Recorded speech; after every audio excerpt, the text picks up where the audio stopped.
போன வீடியோல பார்த்த மாதிரி அந்த பெரியவர் ஓலையின் ரகசியத்தை சொல்ல ஆரம்பிக்கிறார். நான் ரணசிம்ம ராஜ்யத்தை சேர்ந்த படை வீரர்களின் ஒருவன். இந்த ஓலையை ஒருவரிடம் கொடுக்கும் வரை என் உயிர் போகாது. ஆனால் இந்த ஓலையை கொடுக்காமல் யாரிடமாவது இதை பற்றி கூறினால் என் உயிர் போய்விடும். இதுதான் என் சாபம். அதையும் மீறி இந்த ஓலையை யாராவது படித்தாலும் அவர்கள் உயிர் போய்விடும். இப்படித்தான் உன் நண்பனும் இந்த ஓலையை படித்து விட்டான். அவன் இறந்து விட்டாள். அதெல்லாம் சரிதான். இந்த ஓலையை யார் கொடுத்தது? அவர் யாரிடம் கொடுக்கச் சொன்னார்? இங்கிருந்து 7 மலை கடந்து ஒரு பாலடைந்த அரண்மனை போல மண்டபம் இருக்கிறது. அது உனக்கும் தெரியும். ஆமாம், காட்டுக்கு நடுவே அந்த அரண்மனை போல மண்டபம் இருக்கிறது. அதற்கென்ன? அதுதான் இந்த ராஜ்யத்தில் அரண்மனை. அங்குதான் இந்த ராஜ்யத்தின் அரசர் வீரசேகரன் ஆட்சி பண்ணிட்டு வந்துட்டு இருந்தார். ஒரு நாள் எங்களின் ஒற்றன் காவலர்களின் கூடாரத்திற்கு வேகமாக ஓடி வந்தான். என்ன ஒற்றனே, எதற்கு இவ்வளவு வேகமாக வருகிறாய்? என்னாச்சு? காவலரே, நான் அவசரமாக அரசரை பார்க்க வேண்டும். என்ன விஷயமாக ஒற்றனே? ஒரு முக்கியமான தகவலை பற்றிய அரசரிடம் சொல்ல வேண்டும். அவசரமாக என்னை அழைத்துச் செல். வேறு ஏதும் என்னிடம் கேட்காதே. நான் அரசரிடம் கூறிவிடுகிறேன். இப்படி அந்த ஒற்றனை அரசர் வீரசேகரனிடம் அழைத்துச் சென்றார். என்ன ஒற்றனே, நீ கடந்த வாரம்தானே வந்துட்டு போனாய். அதற்குள்ளே என்ன செய்தி எனக்காக எடுத்து வந்திருக்கிறாய்? அரசே, இந்த விஷயம் ரொம்பவே முக்கியமானது. அதுவும் நம் ராஜ்யத்தில் எதிர்காலமே இதிலதுதான் அடங்கியிருக்கிறது. என்ன, நம் ராஜ்யத்தின் எதிர்காலமா? என்ன ஒற்றனே, விவரமாகச் சொல். அரசரே, நம் ராஜ்யத்திற்கு பக்கத்து ராஜ்யத்தில் கரும்படை அரக்கர்கள் மையம் கொண்டு இருக்கிறார்கள். சரி, அதற்கென்ன? இதற்கு அந்த ராஜ்யத்தின் அரசர்தானே பதற வேண்டும். இதில் நமக்கென்ன பிரச்சனை? அரசரே, கரும்படை அரக்கர்கள் என்றால் சாதாரணமானவர்களே இல்லை.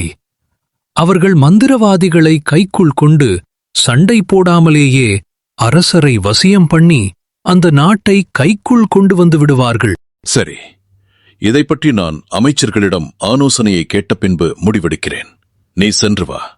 வேறு ஏதேனும் தகவல் கிடைத்தால் உடனே வந்து சொல்லிவிடு. காவலாளியே, நீ சென்று நம் குருநாதரை இரவு என் அறைக்கு வரச் சொல். உத்தரவு அரசே. வாங்க குருநாதரே. என்ன அரசரே, என்னை அழைத்தீர்களா? குருநாதரே, நம் ராஜ்யத்தில் நடந்து வருவது தாங்கள் இன்னுமா அறியாமல் இருப்பீர்கள். அதை பற்றிதான் உங்களிடம் பேச வரச் சொன்னேன்.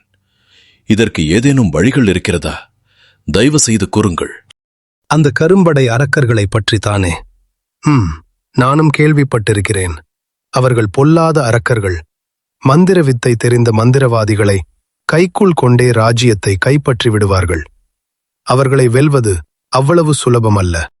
அப்பொழுது இதற்கு வேறு வழியே இல்லையா? இந்த உலகில் நடக்கும் அனைத்து பிரச்சனைகளுக்கும் தீர்வு ஒன்று இருக்கும். இதுதான் கடவுளின் நீதி. இதற்கும் ஏதேனும் ஒரு தீர்வு இருக்கும். நாம் ராஜ்யத்தின் முன்னோர்கள் எழுதி வைத்த புத்தகத்தை பார்க்கிறேன். அதில் ஏதேனும் வழிகள் கிடைக்கும் என்று எனக்கு தோன்றுகிறது. எனக்கு ஒரு நாள் கால அவகாசம் தேவைப்படும். நான் நாளை இதே நேரம் உங்களை வந்து பார்க்கிறேன். இதற்கு ஏதேனும் தீர்வு கண்டிப்பாக கடவுள் நமக்கு அளித்தருள்வார். இதற்கு இடையில் அந்த ஒற்றன் மறுநாள் காலையில் அரண்மனைக்கு வந்தான். என்ன ஒற்றனே, என்ன செய்தி கொண்டு வந்திருக்கிறாய்? அரசே, அந்த கரும்படை அரக்கர்கள் கூட்டம் நம் பக்கத்து ராஜ்யத்தின் அரசரை ஒரு பொம்மை போல அவர்களின் கைக்குள்ளே போட்டுக்கொண்டு ராஜ்யத்தை கைப்பற்றி விட்டார்கள். இந்த விஷயத்தை பற்றி நம் ராஜ்யத்தின் குருநாதரை சந்தித்து பேசினேன். அவர் இதற்கான தீர்வை கண்டுபிடிக்க சென்றிருக்கிறார். பொறுத்திருந்து பார்ப்போம். இதற்கு ஏதேனும் ஒரு வழி கடவுள் நமக்கு தந்தருள்வார். சரி, நீ போய் வா. வேற ஏதேனும் செய்தி உடனே கிடைத்தால் வந்து கூறு. சரிங்க அரசே, நான் வருகிறேன். என்ன குருநாதரே, ஏதேனும் வழிகள் கிடைத்ததா? ஆம் அரசரே, ஒரு வழி இருக்கிறது. ஆனால் அதை நம்மால் செய்ய முடியாது. எதுவாக இருந்தாலும் சொல்லுங்கள், நான் அதை செய்கிறேன். இதற்கு ஒரே வழி நீங்கள்தான். நீங்கள் உங்கள் உயிரை கொடுத்தால் மட்டுமே இந்த ராஜ்யத்தை காப்பாற்ற முடியும். எனக்கு ஒன்று புரியவில்லை குருதேவா, கொஞ்சம் விளக்கமாகச் சொல்லுங்கள். ஆம் அரசரே, அந்த கரும்படை அரக்கர்களை விரட்டி அடிப்பதற்கு நம் முன்னோர்கள் ஒரு வழிமுறையை கையாண்டிருக்கிறார்கள். அதில் அந்நாட்டு அரசரின் உயிரை கொடுக்க வேண்டுமாம். அது மட்டும் இல்லாமல் அந்த நாட்டின் அரசர் மக்கள் மீது கொண்ட பேரன்பினால் தன் உயிரை அவர்கள் முன்பு நின்று ஒரு மந்திரச் செடியின் சாறை குடித்து பின் சில மந்திர வார்த்தைகளைச் சொன்னால் அவர்கள் ராஜ்யத்திற்கு உள்ளே வரமாட்டார்கள். ஆனால் அது உங்கள் உயிரையே பறித்துவிடும். சரி குருதேவா, என் நாட்டு மக்களுக்காக நான் என் உயிரை கூட கொடுக்கிறேன்.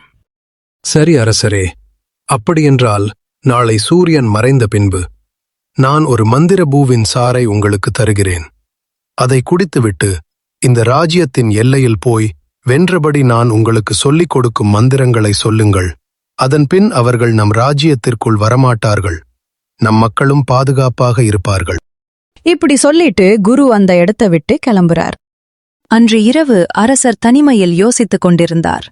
அப்போது ஒரு காவலாளி அவரிடம் சென்று, அரசே, நீங்கள் ஏதோ ஒரு குழப்பத்தில் இருக்கிற மாதிரி தெரிகிறது. ஆமாம் காவலாளியே, இங்கு நடப்பதைப் பற்றித்தான் எனக்கு ரொம்ப கவலையாக உள்ளது.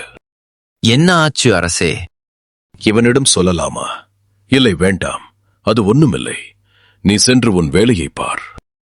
அந்த குருநாதர் சொன்ன மாதிரி மறுநாள் சூரியன் மறையும் வேளையில் வந்து அந்த அதிசய பூவின் சாற்றை குடிக்கிறார்.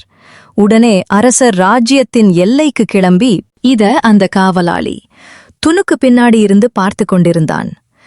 அரசர் அன்று இரவு ராஜ்யத்திற்கு எல்லையில் உள்ள கோவிலில் நின்று கொண்டிருந்தார். அப்போது அந்த கரும்படை அரக்கர்களின் ஒருவன் அங்கே வந்தான். கொஞ்ச நேரம் கழிச்ச உடனே இந்த ராஜ்யம் போன்ற குருநாதரும் வராரு. அடுத்து கொஞ்ச நேரம் கழிச்சு அந்த ஒற்றனும் அந்த இடத்துக்கு வருகிறான். நீங்க என்ன நடக்குதுன்னு தெரியாம அதிசய பூவோட சார குடிச்சிட்டு இறக்குற நிலையில இருக்காரு அரசர்.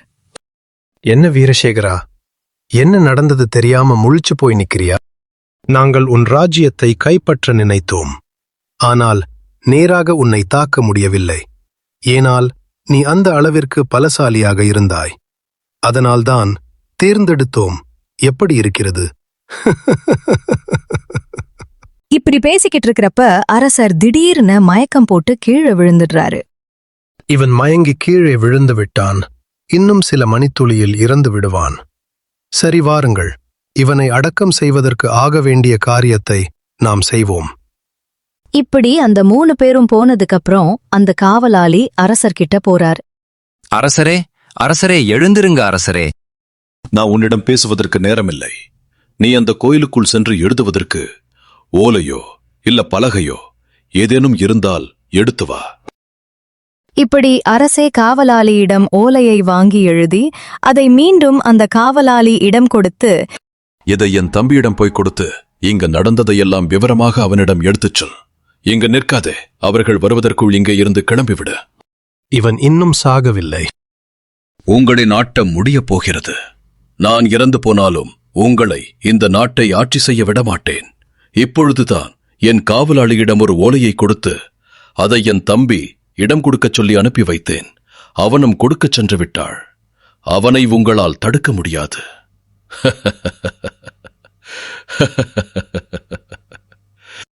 நீ என்னை யார் என்று நினைத்தாய்? நான் உன் ராஜ்யத்தின் குருநாதர். நான் நினைத்தால் என்ன வேண்டுமானாலும் செய்ய முடியும். இப்போதே நான் சாபமிடுகிறேன். அந்த ஓலையை எடுத்துச் செல்லும் அந்த காவலாளி இந்த விஷயத்தை யாரிடமாவது சொன்னால் அவன் இறந்து விடுவான். அந்த ஓலையை யாராவது வாங்கி படித்தாலும் இறந்து விடுவார்கள். இதுவே என் சாபம். இதை கேட்டு அரசர் அதே இடத்தில் இறந்து போகிறார். இதுதான் அந்த ஓலையின் ரகசியம். அரசரிடம் ஓலையை வாங்கி வந்த காவலாளி நான்தான். நான் யாரிடமாவது இதை பற்றி பேசினாலே இறந்து விடுவேன். இதுதான் என் சாபம். இப்படி பேசிட்டு இருக்கிறப்ப அந்த பெரியவர் முன்னாடி உளுந்து இறந்தும் போறாரு. இந்த வீடியோ உங்களுக்கு பிடிச்சிருந்தா லைக் பண்ணுங்க, ஷேர் பண்ணுங்க, மறக்காம நம்ம சேனலை சப்ஸ்கிரைப் பண்ணிக்கோங்க. நன்றி.